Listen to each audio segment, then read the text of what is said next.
ஒரு வீரத்தமிழன் துரோகத்தால் வீழ்த்தப்பட்ட கதை தெரியுமா? 18ஆம் நூற்றாண்டில் மதுரையை ஆண்ட ஒரு இஸ்லாமிய மன்னன் ஒத்த ஆளா பிரிட்டிஷை எதிர்த்து பிரிட்டிஷ்காரங்களை அலற விட்டவர். அந்த மன்னனோட சொல்லப்படாத வரலாற்றை பற்றி இந்த வீடியோவில் நம்ம பார்க்க போகிறோம். அவருடைய பெயர் முகமது யூசுப் கான் என்கின்ற மருதநாயகம்.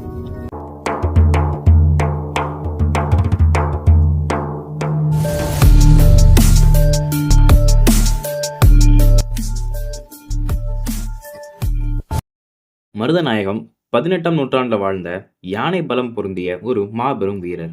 மதுரையை சிறப்பாக ஆண்டதால இவருக்கு மருதநாயகம்னு பேர் வந்துச்சு. இவருடைய இயற்பெயர் முகமது யூசுப் கான். இவர் பிறப்பால் ஹிந்து என்றும் அவர் இஸ்லாமிய மார்க்கத்தை பிடிச்சதுனால தன்னுடைய பெயரை யூசுப் கான் மாற்றி கொண்டதாகவும் சொல்லப்படுது. ராமநாதபுரம் மாவட்டம் பனியூர் என்ற ஊர்ல 1725 பிறக்கிறாரு மருதநாயகம். சிறு வயதிலேயே பெற்றோரை இழந்த அவர் முகமது கமால் என்கின்ற போர் வீரரால் வளர்க்கப்படுறாரு. அவர் தான் மருதநாயகத்துக்கு முகமது யூசுப் கான் என்ற பெயரையும் வைக்கிறாரு. மருதநாயகம் சின்ன வயசுலேயே யோகாசனம், களரி, வாழ்ச்சண்டை, வர்மக்கலை போன்ற பல கலைகளை கற்றுக்கிட்டாரு. விளையாட்டுலையும் வீரத்திலையும் முதலிடம் பிடிச்சாரு. தன் இளமை பருவத்தில் தஞ்சாவூர் தலைமையாக கொண்டு ஆட்சி செய்த மராட்டிய மன்னர் பிரதாப் சின்ஹாவின் படையில கொஞ்ச காலம் வேலை செஞ்சாரு. அதுக்கப்புறம் என்ன காரணமோ பாண்டிச்சேரி போய் அப்போதைய கவர்னர் மன்சர் காக்குலா வீட்டில் வேலை செஞ்சாரு. பாண்டிச்சேரி அப்போ பிரெஞ்சுக்கு கீழே இருந்த காலம் அது. அதனால பிரெஞ்சுக்காரங்களுடைய பழக்க வழக்கங்களை தெரிஞ்சுக்கிட்டாரு. அங்கேயே வளர்ந்தாரு மருதநாயகம். பின்னர் மார்ஷியனும் பிரெஞ்சு பெண்ணோட திருமணமும் செஞ்சுக்கிட்டாரு. அப்போது பிரெஞ்சு, போர்ச்சுகீஸ், இங்கிலீஷ் போன்ற மொழிகளையும் கற்றுக்கிட்டாரு. அதோட பிரெஞ்சு இராணுவத்திலையும் சேர்றாரு. இவருடைய அறிவு, தலைமை பண்பு, போர் நுட்பம் போன்ற திறமையை கண்டு பிரெஞ்சு தளபதிகள் வியந்தாங்க. 1750 பிரிட்டிஷுக்கும் பிரெஞ்சுக்கும் இடையே நாடு பிடிக்கும் போர் முடிச்சு. அதில் பங்கேற்றாரு மருதநாயகம். பிரெஞ்சு படைய தோற்றாலும் இவரோட திறமையை பார்த்து வியந்தாரு பிரிட்டிஷ் ஜெனரல் ராபர்ட் கிளைவ். பிறகு அவர் தன்னோட பிரிட்டிஷ் படையில இணைச்சு ஐரோப்பிய முறையில் போர் பயிற்சி கொடுத்தாரு கிளைவ். அடுத்தடுத்து நடந்த போரில் மருதநாயகத்தினுடைய வீரத்தால் பிரிட்டிஷ் படைகள் ஜெயிச்சாங்க. அதனால அவரை படை தளபதியாக்கி கான் சாஹிப்னு பட்டத்தை கொடுத்து கௌரவிச்சு புகழ்ந்தாங்க பிரிட்டிஷ். இந்த நிலையில 1755 பாளையக்காரர்கள் பிரிட்டிஷுக்கு வரி கட்ட மறுத்தாங்க. அவங்களிடம் வரி வசூலிக்கக்கூடிய பொறுப்பு மருதநாயகமிடம் கொடுத்தாங்க. அப்போதுதான் மருதநாயகத்தினுடைய வரலாற்றுல கரை ஏற்பட்டுச்சு. வரி கட்ட மறுத்து வீரத்தோடு போரிட்ட தீரன் அழகுமுத்துக்கோனையும் அவரோட தளபதியையும் பீரங்கி வாயில வச்சு சுட்டு கொண்டாரு மருதநாயகம். பாளையத்தில் இருக்கும் நெற்கட்டான் சேவல்ல பெரும் சக்தியாக இருந்த பூலித்தேவனை எதிர்த்து போர் தொடுத்தாரு. அந்த போர்ல மருதநாயகம் முதல் முறையா தோல்வியும் அடைஞ்சாரு.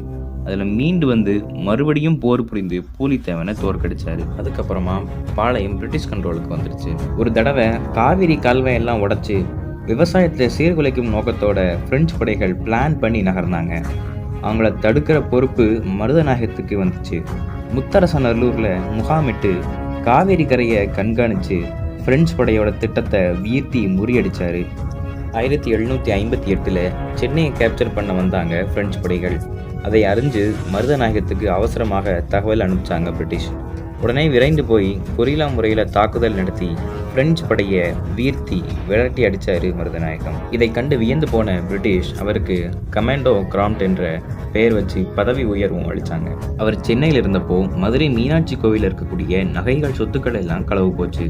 உடனே மருதநாயகம் மதுரை திரும்பி களவாளிகளை பிடிச்சு பொருட்களை மீட்டு கோவிலுக்கே கொடுத்தாரு. அவர் ஒரு இஸ்லாமியராக இருந்தாலும் மத நல்லிணக்கத்தை பாதுகாத்தாரு.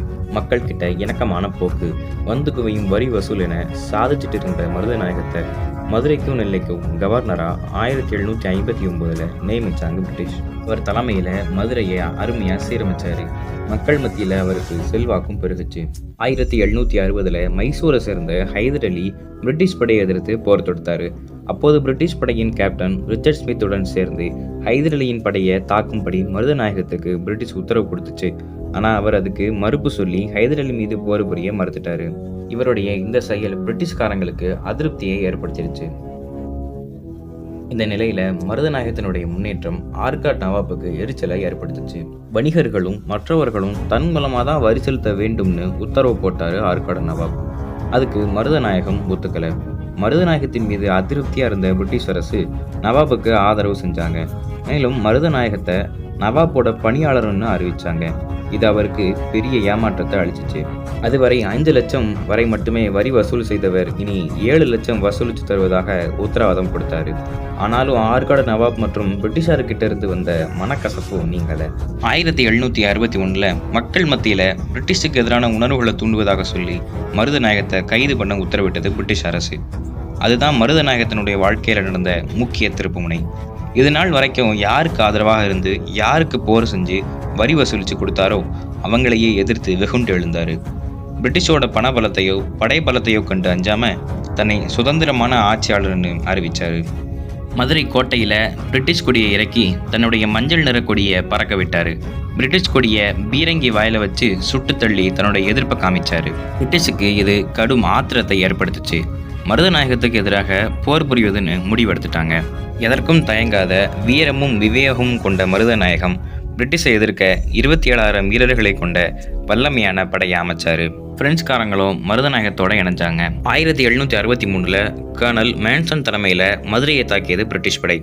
ஒரு வியக்கப்படுற விஷயம் என்னன்னா, பூலித்தேவனை மருதநாயகம் தோற்கடிச்சதுக்கு அப்புறமா பாளையக்காரர்கள் பிரிட்டிஷுக்கு ஆதரவாக மாறி போயிட்டாங்க.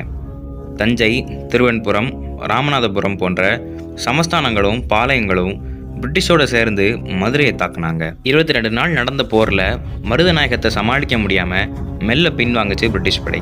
பிறகு பிரிட்டிஷ் படை குறுக்கு வழியை கையாள ஆரம்பிச்சிச்சு. மதுரை கோட்டைக்கான உணவு விநியோகத்தை தடுத்து நிறுத்தினாங்க பிரிட்டிஷ். இதனால கோட்டைக்குள்ள இருந்த வீரர்களும் மக்களும் சோர்வடைஞ்சாங்க.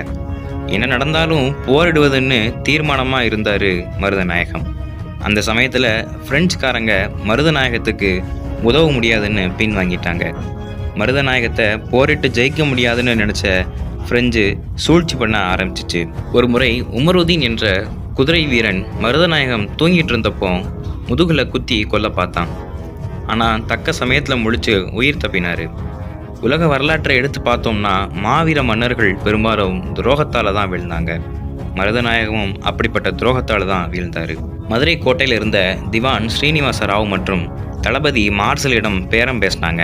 தங்களுடைய வலையில ஈர்த்தாங்க பிரிட்டிஷ்காரங்க. அந்த துரோகிகள் தக்க சமயத்துக்காக காத்திருந்தாங்க. 1764 ஒரு நாள் நிராயுதபாணியா தொழுகையில் இருந்தார் மருதநாயகம். அப்போது ஸ்ரீனிவாசராவும் மார்சனும் பாய்ந்து அவரை பிடிச்சு கைகளை கட்டி பிரிட்டிஷ் படைக்கிட்ட ஒப்படைச்சிட்டாங்க.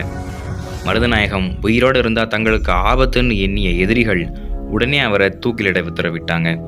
அதுபடி 1764 அக்டோபர் 15 அன்று மதுரை சமட்டிபுரத்தில் தூக்கிலிடப்பட்டார் மருதநாயகம். ஆனால் அவரோட உயிர் பிரியலை. ஆச்சரியமடைந்த பிரிட்டிஷ் 2ஆம் முறையாக மறுபடியும் தூக்கிலிட்டாங்க. அப்போதும் உயிரோடு தான் இருந்தார். கடைசியாக 3ஆம் முறையாக தூக்கிலிட்ட போது தான் அவரோட உயிர் பிரிஞ்சிச்சு. வறுமக்கலையும் மூச்சடக்கும் கலையும் நன்கு அறிஞ்சதால் அவரை அவ்வளவு சுலபமாக கொல்ல முடியலைன்னு சொல்லப்படுது. அவர் இறந்ததால் நாடே துயரத்தில் மூழ்கிடுச்சு.